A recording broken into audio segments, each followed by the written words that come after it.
Créé pour protéger des espaces et des espèces comptant parmi les plus sauvages du patrimoine naturel français, le Parc national des Pyrénées déroule une fresque incomparable.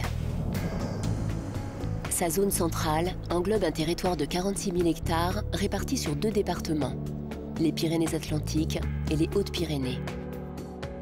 D'une vallée à l'autre, le parc s'étend sur plus de 100 km le long de la crête frontière qui unit la France à l'Espagne.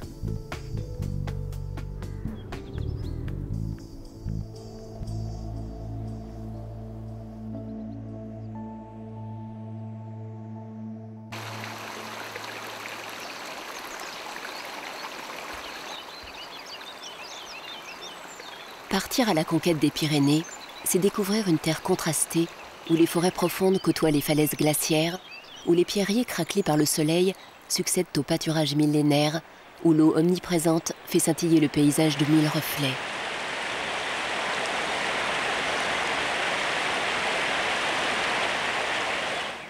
Partir à la découverte des richesses pyrénéennes, c'est aussi l'occasion d'observer une plante ou un animal rare. C'est s'imprégner d'ambiance et de lumière mystérieuse. C'est se dire sans cesse que la nature n'a pas livré tous ses secrets.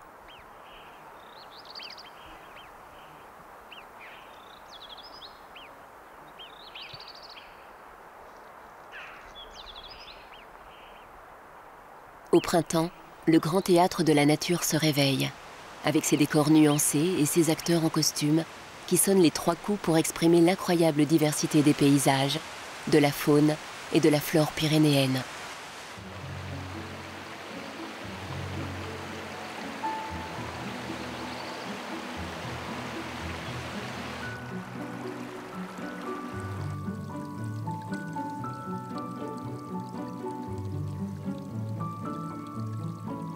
Pour un guide naturaliste comme Louis-Marie Espinassou, plantes et animaux racontent la belle histoire de ces montagnes.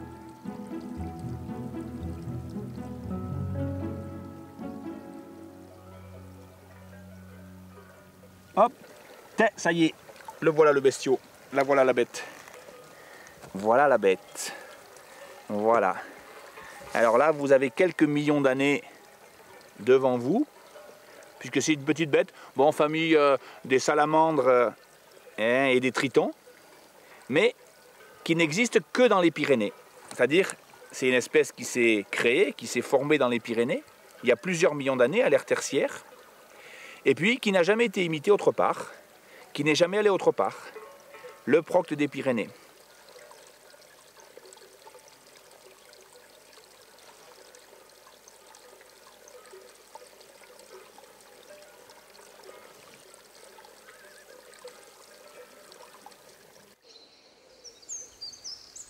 Dans les Pyrénées, les variations d'altitude et de climat composent une mosaïque d'habitats naturels unique au monde. Aux versants froids du nord répondent les versants chauds du sud. Aux influences humides de l'ouest atlantique répondent les caractéristiques arides de l'est méditerranéen. Plus qu'une frontière naturelle coincée entre 2 plaines, les Pyrénées forment ainsi une île climatique isolée entre ciel et terre, coupée du monde, sur laquelle ont pu se développer des espèces endémiques. Ce sont des animaux ou des plantes comme le procte, le chardon bleu ou le cirse roux qui n'existent nulle part ailleurs.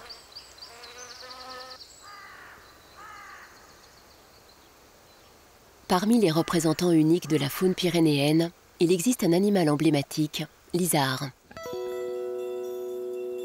Un cousin du chamois, vivant dans les pentes rocheuses, particulièrement chassé dans les années 50, et qui aurait pu disparaître s'il n'avait pas trouvé refuge sur le territoire protégé du parc national. Aujourd'hui, les populations d'isards sont viables et l'animal justifie pleinement la mission scientifique des agents du parc. Pour protéger la biodiversité, il faut la comprendre. Pour la comprendre, il faut l'étudier.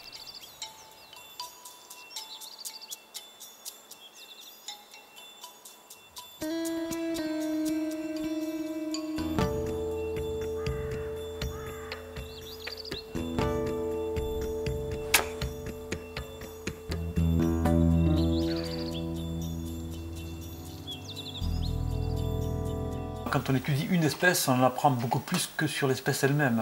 On apprend d'une manière plus générale comment le monde vivant s'organise. Et à la limite, je dirais, à un moment donné, peu importe si c'est un isard ou un chevreuil ou un renard ou une marmotte, l'objet n'est plus l'espèce elle-même, mais le fonctionnement de la vie à l'état naturel. C'est ça qui est fascinant.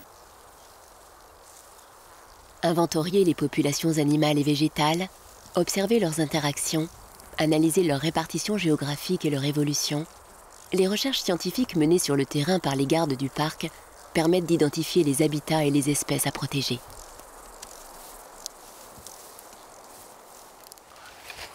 Il semble que je les vois là-bas. Tiens, on va s'appuyer ici. Tiens, regarde, regarde. Elles sont là, regarde. Tiens, sors la longue vue là parce qu'il y a tout le groupe là. Tu vois le pin sec là? Ouais. Le grand pin sec là. Ouais. Qui est au pied de l'éperon là. Tu prends ça comme repère, vas-y. Voilà, tu vas bien les rochers un peu à gauche là. Je vois du bleu dans ce collier. Tu vas voir là? Attends. Pas facile à voir, hein. Passe-moi la longue vue. Tiens, puis sors la fiche parce que je suis pas sûr de... Attends, il en passe d'autres là. Hein. Attends. Là j'ai collier jaune simple avec tac jaune oreille gauche. Oui. Ça ressemble à Dolly.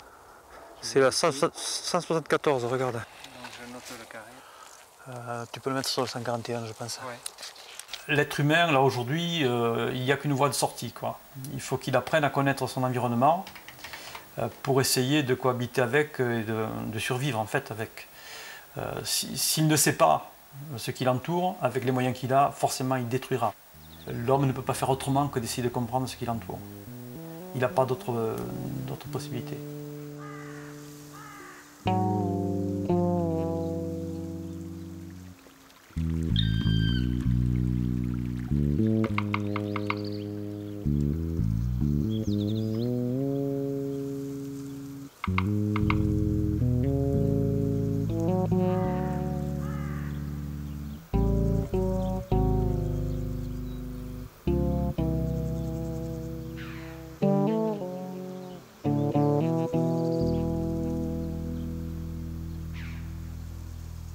Dans l'immensité des espaces montagnards, chaque plante a une fonction. Chaque animal est important. Chaque espèce fait partie d'un équilibre fragile. C'est pour préserver cet équilibre que le Parc national des Pyrénées a été créé en 1967. En 30 ans, les connaissances accumulées ont permis de comprendre le rôle des espèces dans la nature pyrénéenne et d'adapter des actions de conservation. On se trouve sur la zone des estives, donc en pleine montagne, et une bête est morte au milieu du troupeau. On sait que les vautours, à plus de 3 km, une petite charogne de 30 cm, elle est déjà repérée. Donc ces oiseaux-là vont descendre, et à ce moment-là, en fonction de l'appétit des uns et des autres, on va voir une espèce de danse macabre où les dominants très affamés vont s'imposer par rapport à ceux qui sont déjà un petit peu rassasiés. Et tout ça, ça va contribuer au nettoyage de la montagne, à l'équarrissage. Et on dit que les vautours, c'est vraiment les éboueurs du ciel.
La population a évolué dans le bon sens depuis une trentaine d'années, puisqu'on a démarré sur un effectif de 14 couples, ce qui était ridicule, et ce qui était aussi l'équivalent de presque la limite de l'extinction de l'espèce. Par contre, actuellement, 30 ans après avoir mené des opérations de nourrissage pour fixer des populations, après avoir surveillé, inventorié donc tous ces oiseaux, on parvient à remonter les populations sur des effectifs qui s'équilibrent. Ce qui nous mène donc à plus de 20 000 couples. 30 ans après, c'est un véritable succès sur le vautour fauve.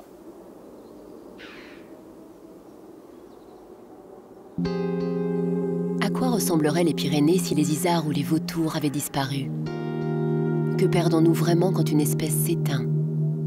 Les réponses à ces questions ne surviennent que lorsqu'il est trop tard. Et c'est pour cette raison que la conservation de la nature est la mission première des parcs nationaux.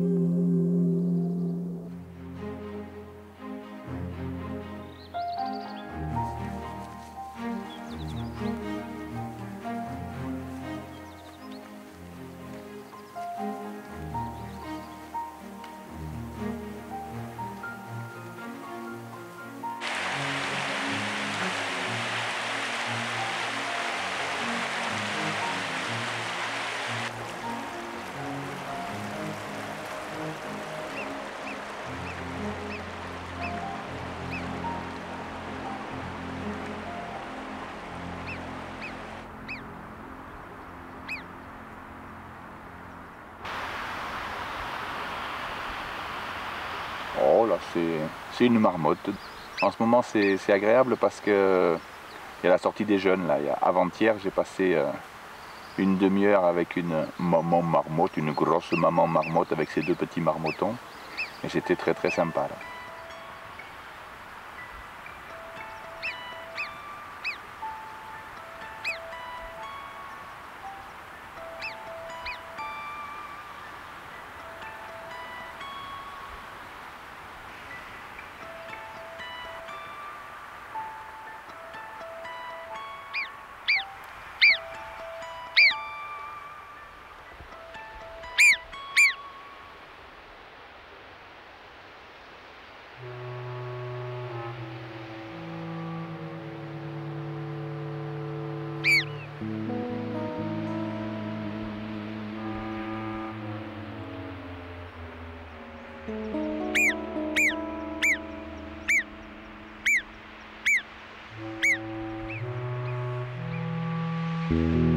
C'est des animaux qui sont très nouveaux ici. Il n'en avait pas. Et puis le parc national, quand il a été créé dans les années 70 à peu près, a fait des réintroductions. Et les marmottes au début se sont répandues très doucement. Et puis après ça a été l'explosion et maintenant il y en a absolument partout. Par ailleurs, il semble qu'elles aient eu une assez grande importance parce que l'aigle était très rare en fait dans les Pyrénées. Et puis l'arrivée des marmottes, ça a fait l'arrivée du proie moyenne en fait. Sur certaines vallées, on est passé de 1 couple d'aigles dans la vallée à 8 couples d'aigles dans la vallée. Donc ça a un peu révolutionné la survie de l'aigle, si on peut dire.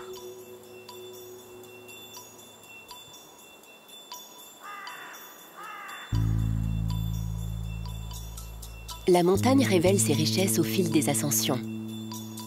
Des basses estives aux toundras d'altitude, en passant par les forêts de hêtres et de sapins, le paysage change d'un étage à l'autre. Mais chaque milieu tient ses promesses. Pour l'œil averti, il y a 1000 façons de s'émerveiller et 1000 raisons de se passionner. Et là, on arrive donc au cœur des pins accrochés. On a les rhododendrons d'un côté, et puis ces fameux grands pins accrochés. Alors on l'appelle pin accroché d'une part à cause de ses pignes. C'est la véritable appellation, parce qu'au bout de la pigne, il y a comme des petits crochets, pin accroché. Mais on aurait aussi bien pu l'appeler le pin accroché en un seul mot, parce qu'il s'accroche dans les parois rocheuses de façon extraordinaire, dans la moindre petite fissure. Et puis c'est un support fabuleux à la vie. Ici, si on regarde de près, on a d'une part ces petites crottes tout à fait caractéristiques, ces superbes petits mégots de cigarillos. Et bien nous avions ici le grand coq de bruyère, le coq comme on l'appelle ici, le grand tétras, qui s'est réfugié ici et qui a cassé la croûte, puisqu'en fait, là, ces espèces de fibres qu'on voit là-dedans, eh ben, ce sont des aiguilles de pain accrochées, des bourgeons de pain accrochés qu'il a avalés et qu'avec un système digestif qui me laissera toujours absolument rêveur, il réussit à tirer de la vie avec un matériel aussi hard que ces aiguilles de pain accrochées.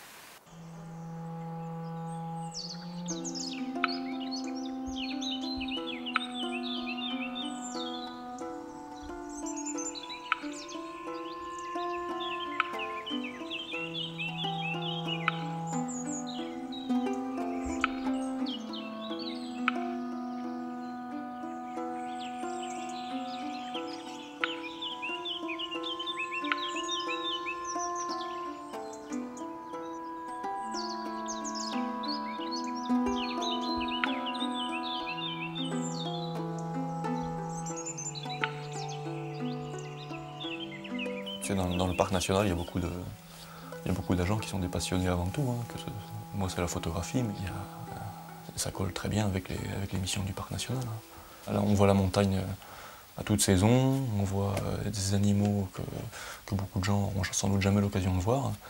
Nous, on a la chance de pouvoir les étudier un peu, les suivre, les observer. Donc c'est l'occasion de montrer un peu les richesses de la nature pyrénéenne à des gens qui n'auront pas la possibilité de l'approcher, quoi. Comme on est privilégié pour ça, et on se débrouille pour essayer de trouver, de capturer quelques belles images à faire partager.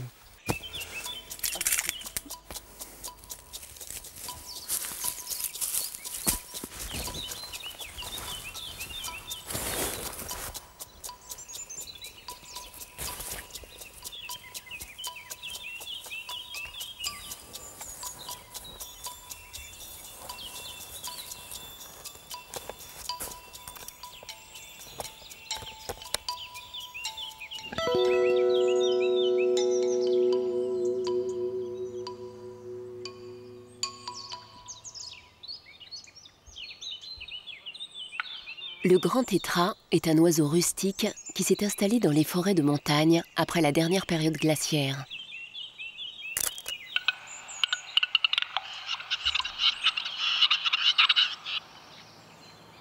C'est un animal si dépendant de son milieu et si sélectif dans son régime alimentaire qu'il ne saurait s'adapter à d'importants bouleversements de son environnement.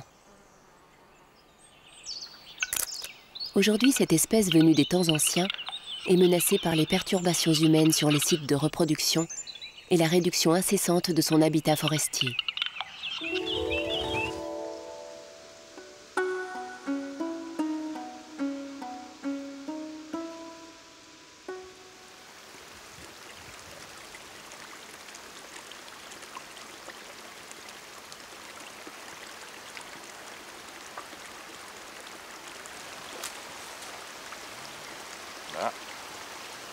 Si nous bossons ça, tenir ieta, une segara, il y aura ser, selusier, segargouillos, tanquebouillos. C'est une formule magique, mais tu es obligé de la dire, parce que si tu ne la dis pas, ça ne marche pas. Voilà. Il sève, hop. Allez.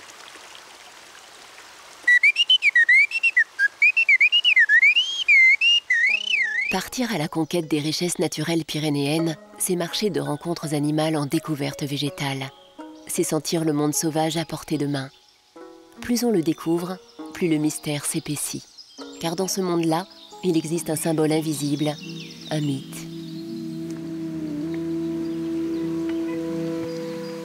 Ah tiens. Voilà. Là, on est sur le lieu d'une tournée ours, où on passe souvent, parce que l'ours y passe souvent. Et c'est sûr que ce genre de choses, c'est le régal des ours, le bonbon, c'est la friandise en fait. Alors apparemment la technique, c'est pas aussi doucement que moi, mais c'est foutre un grand coup de patte dans la fourmilière, et puis il pose la patte sur la fourmilière, puis il lèche. Voilà. Et donc moi je mange que le cul des fourmis en fait. Voilà. Mais c'est la même friandise. Hop. Voilà, c'est un petit bonbon acidulé. Et statistiquement, c'est pas sur le plan énergie ce qui rattrape là-dedans. C'est vraiment certainement, pour moi, un phénomène de gourmandise. Alors ça fait rire les gamins, bien sûr, quand on mange des fourmis. Mais une fois que j'en ai goûté, après, ils sont aussi gourmands que les ours. Et ils aiment bien manger les fourmis.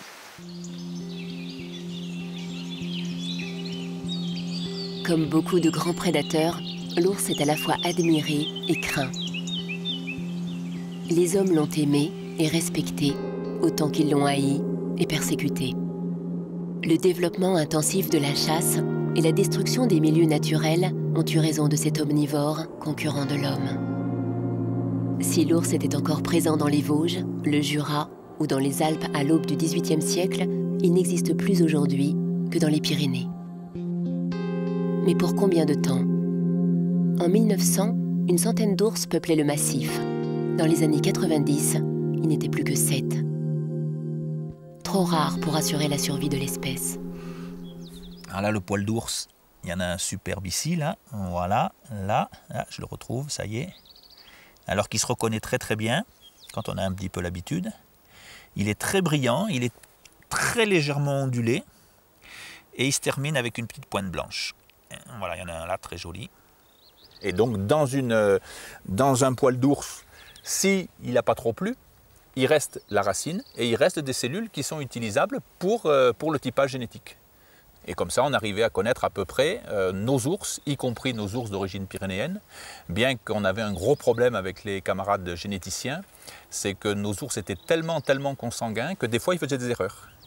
Nous, on avait la preuve qu'on avait 2 ours différents parce que la taille de l'empreinte qu'on avait juste à côté était très différente. Et ils nous disaient c'est le même ours. Or, nous, on savait que c'était 2 ours différents. Mais ils avaient tellement de similitudes sur le plan génétique, tellement ils étaient consanguins, tellement ils sont consanguins, on peut en parler encore un peu au présent quand même, qu'il y avait cette difficulté.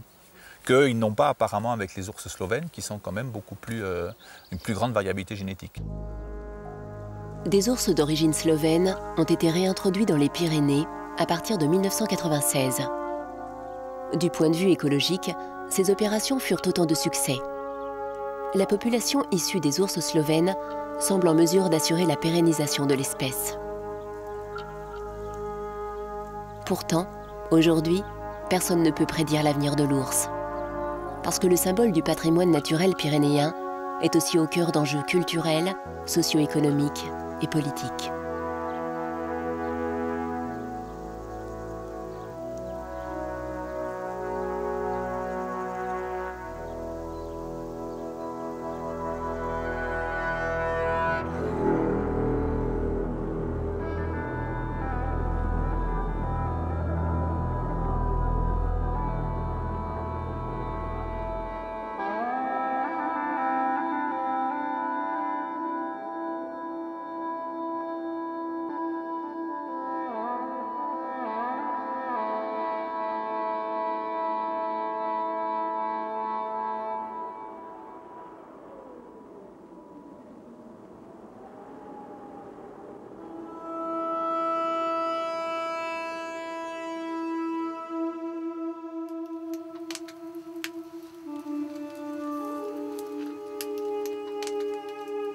Dans les Pyrénées, la présence de l'homme est ancestrale.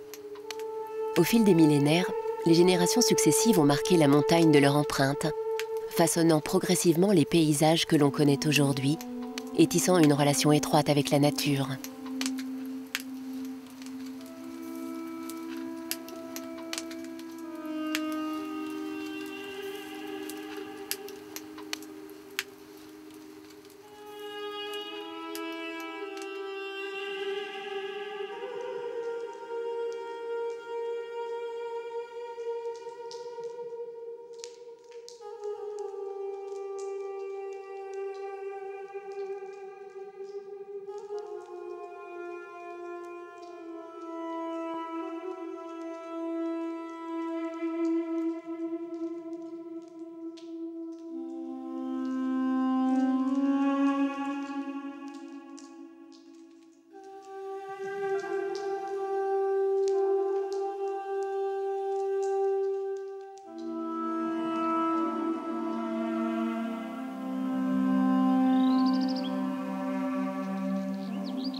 Que l'on considère l'échelle géologique et le monde minéral, l'échelle humaine et le point de vue historique, ou que l'on s'attarde sur l'échelle de la nature qui évolue au fil des saisons, la notion de temps dans les Pyrénées est palpable.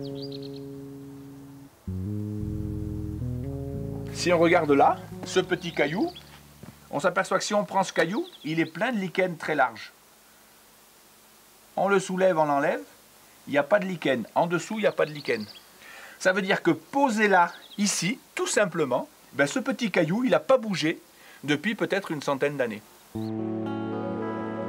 Partout où le regard porte, la montagne illustre la force tranquille du temps.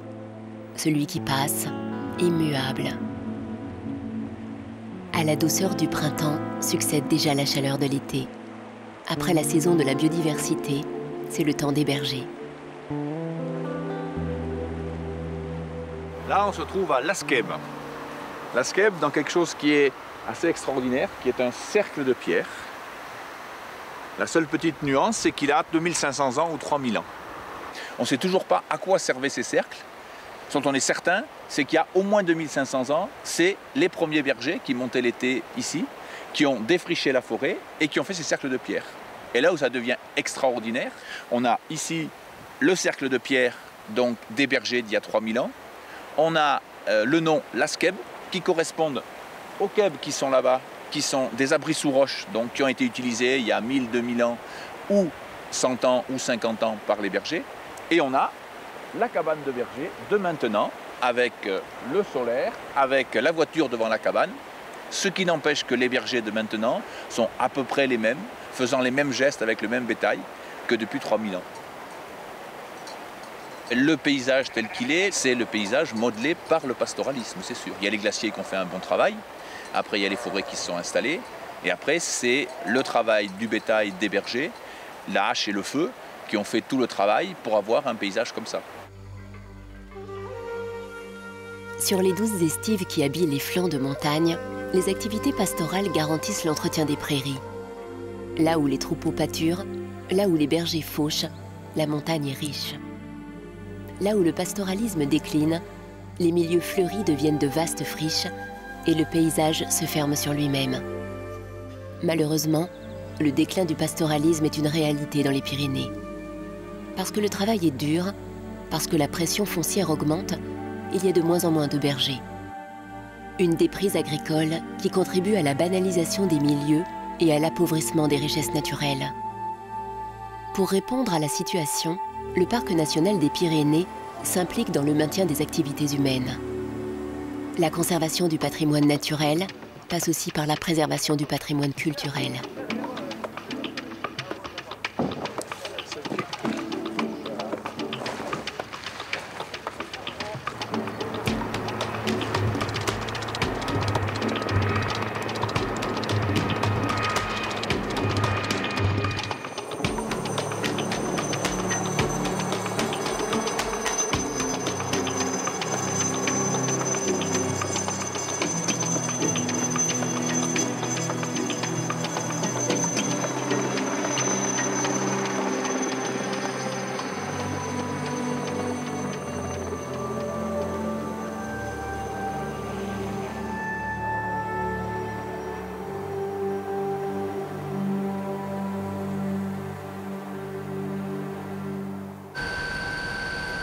Contribuer au développement durable des vallées est une autre mission essentielle du Parc national des Pyrénées. En partenariat avec des institutions ou des associations locales, le Parc national participe au soutien du pastoralisme. Organiser des héliportages pour transporter le matériel sur les estives, financer la construction ou la rénovation de cabanes, fournir des radiotéléphones pour rompre l'isolement, des actions qui aident les bergers et qui par là même favorisent le maintien de la biodiversité.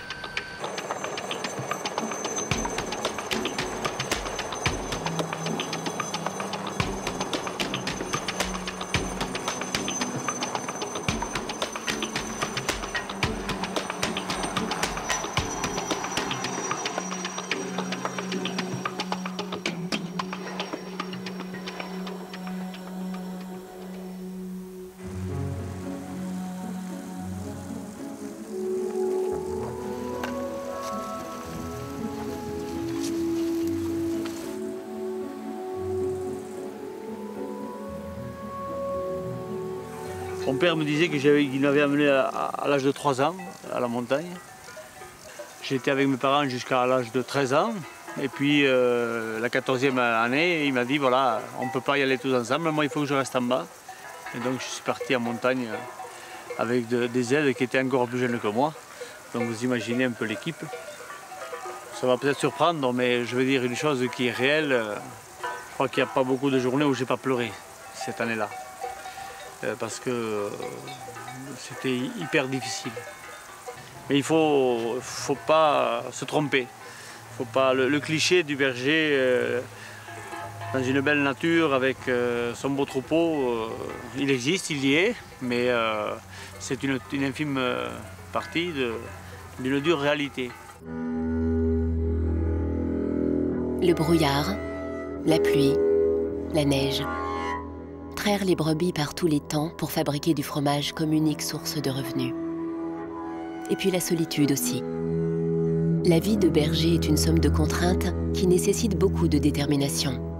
Mais lorsqu'à ces contraintes s'ajoute un prédateur, la bête catalyse les passions et les contradictions.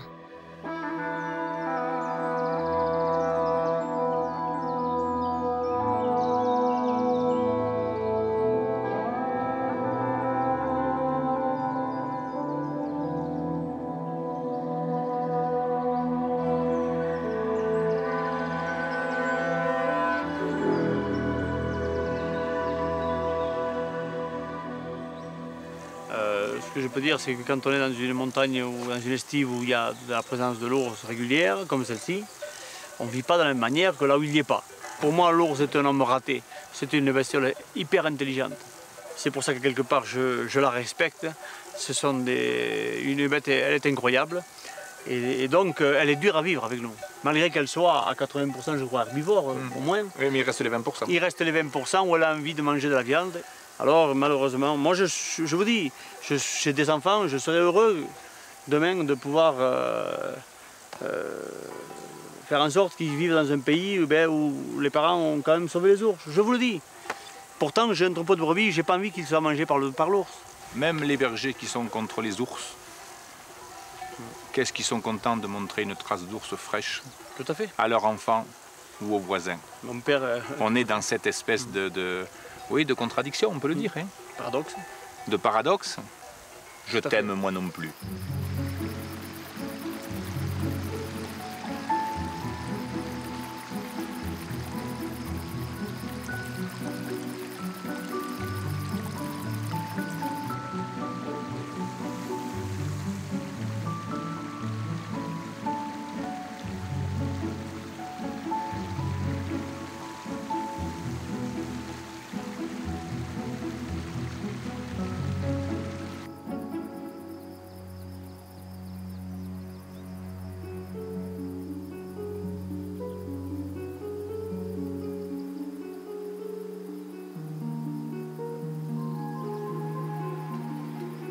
Pour les éleveurs, vivre aux côtés d'un prédateur est une chose difficile. Mais la cohabitation est-elle vraiment impossible? Dans les Pyrénées, la polémique autour de la sauvegarde de l'ours fait rage depuis plusieurs décennies. Pourtant, des solutions de prévention ou de compensation existent. Les brebis tuées sont indemnisées. Des enclos de nuit sont financés. Des chiens de garde, les fameux patous des Pyrénées, sont donnés aux bergers. Des initiatives locales émanant d'associations de protection de la nature, d'élus courageux, d'éleveurs ou de bergers visionnaires, offrent même des alternatives durables. Et si l'image de l'ours permettait de valoriser le travail des bergers?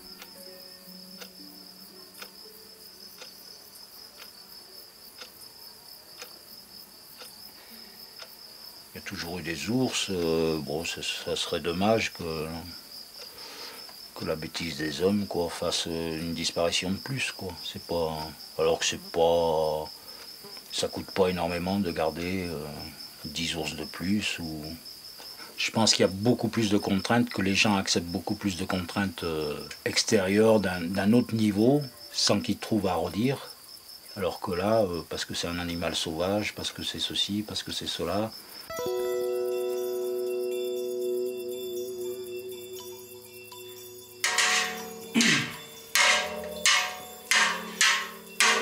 faut que tu arrives à faire de la grosse masse. Là, il faut que tu arrives à faire des petits grains de riz. La grosseur d'un grain de riz, quoi. Là, il y a différents grains, il y a différentes grosseurs. Il faut arriver à tout réduire.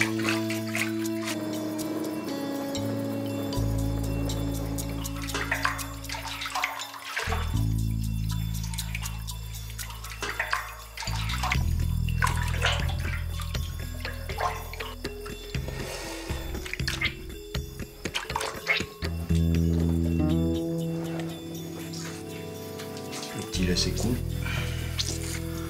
Et puis tu mets la pâte de l'ours, le fameux Pedescaus. Alors ça c'est la vraie empreinte de l'ours prise par un collègue, un moulage. Et puis on a dit pourquoi on marquerait pas nos fromages avec ça. Donc tu mets ça au fond de ton moule, tu mets ton bras comme d'habitude. Tu mets ton fromage et il sera marqué du sceau de l'ours, de la pâte de l'ours. Ça fait un pied de nez un peu à tout le monde. C'est pour dire que, eh ben, on l'aime bien l'ours. On peut vivre avec. On doit pouvoir vivre avec. Et puis voilà, après ça se discute.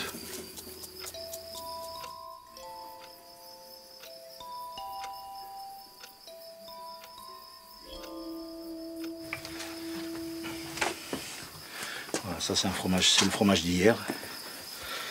Tu vois, hier il y avait numéro 20, petite montagne, et la pâte de l'ours. Tu devines les 5 doigts. En fait c'est ta main à toi quoi.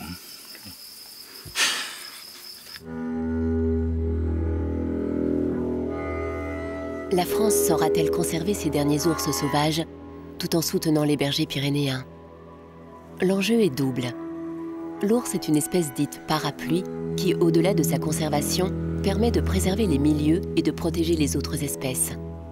Les Pyrénées ne pourraient se passer ni de ce symbole écologique, ni du monde pastoral. Mais bien que des solutions de cohabitation existent, les opposants à l'ours ne veulent pas croire en l'harmonie. Le problème divise au lieu de rassembler et le débat dépasse largement le territoire du parc national. Les ours ignorent les frontières. Il est impossible de les cantonner loin des hommes, mais il est possible de respecter leur place dans notre environnement.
Avec le brame du cerf, débute l'automne des Pyrénées.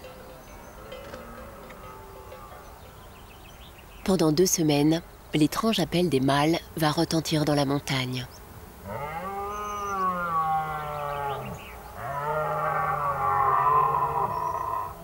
Dans leur joute sonore et dans leur tentative de séduction, ils en oublieraient presque le changement de saison.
L'automne est une saison étrange, mitigée, magnifique par ses couleurs et tout empreinte de nostalgie, car la montagne s'endort.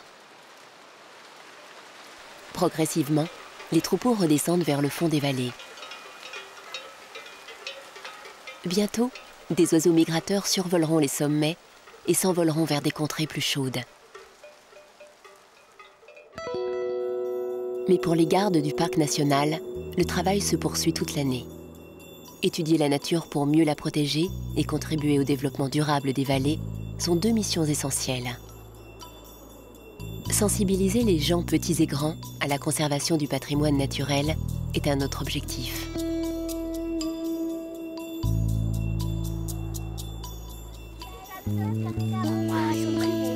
Ils disparaissent, vous avez vu?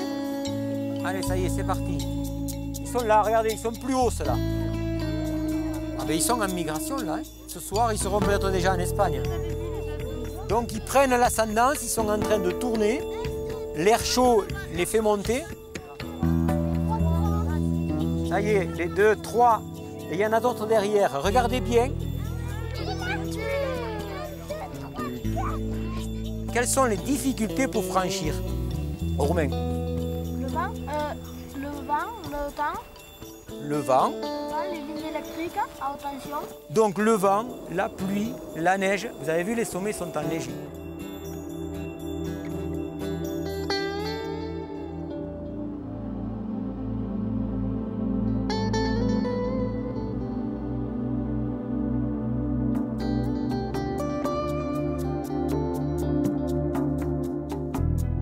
On nomme jamais les choses de but en blanc, il faut déjà décrire, interpréter et nommer ensuite. Et la deuxième chose, c'est qu'on part toujours des observations de terrain pour interpréter.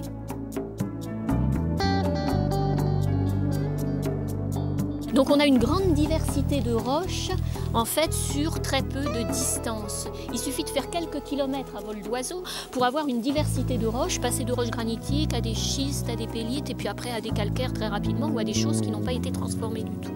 Donc ça, c'est vraiment une particularité pyrénéenne, c'est pour ça que je vous en parle ici.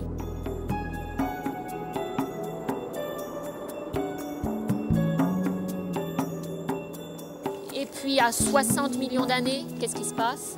Une collision entre la plaque ibérique et la plaque eurasienne, donc l'édification des Pyrénées actuelles, d'accord, en même temps que les Alpes. La motivation, c'est de sensibiliser les gens à la conservation de ce patrimoine. Tout ce que nous, on apprend par nos observations de terrain, on est là avant tout pour le faire partager à un public très divers. On est des gestionnaires, mais c'est important que tous les gens soient sensibilisés pour nous aider à mettre en valeur et à conserver ce patrimoine. C'est un travail d'équipe qu'on doit mener avec tous les usagers du site, donc notamment les gens qui viennent ici en découverte du milieu.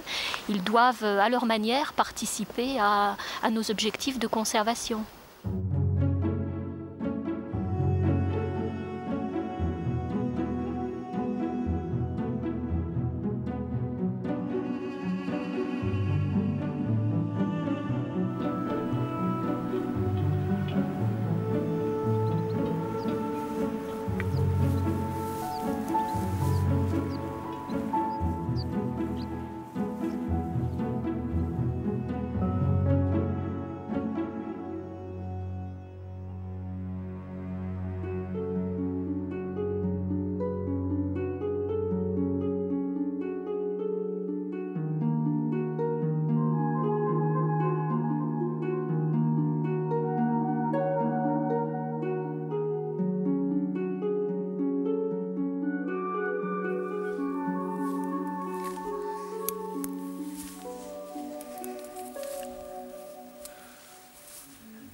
Là, tu vois, là, j'y arrive toujours tout doucement, parce qu'on ne sait jamais ce qu'il va y avoir ici.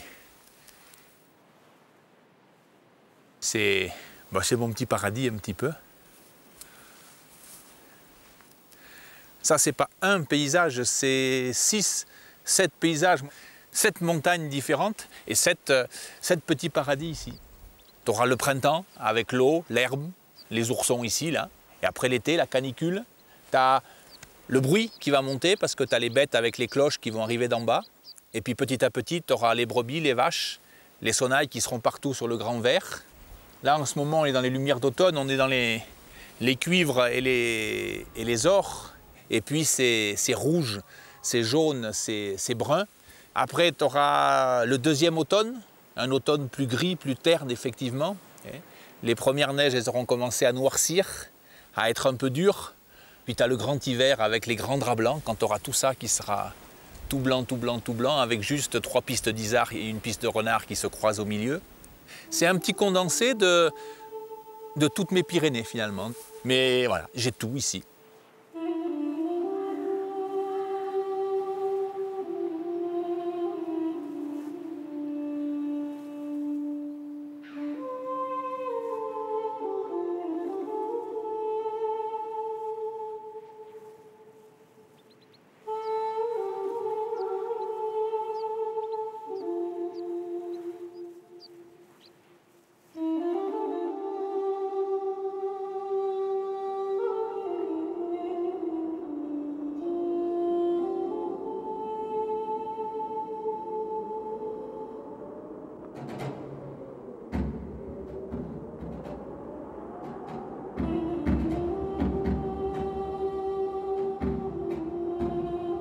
Dans les Pyrénées, chaque saison offre ses contrastes, ses lumières, ses ambiances.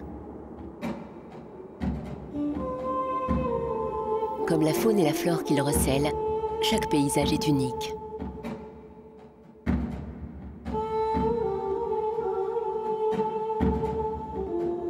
Ces richesses naturelles constituent un héritage précieux qu'il faut absolument préserver. Et rien que pour cela, le parc national est plus que jamais nécessaire.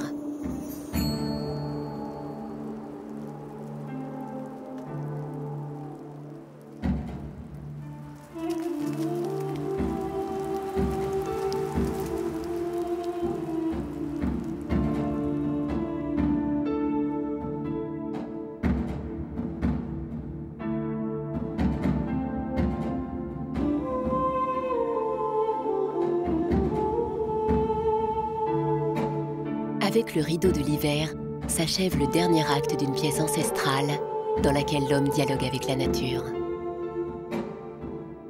Les décors du grand théâtre se parent d'un voile blanc pour protéger la terre endormie. On se dit que tout est fini. Fin de séance. En attendant le printemps.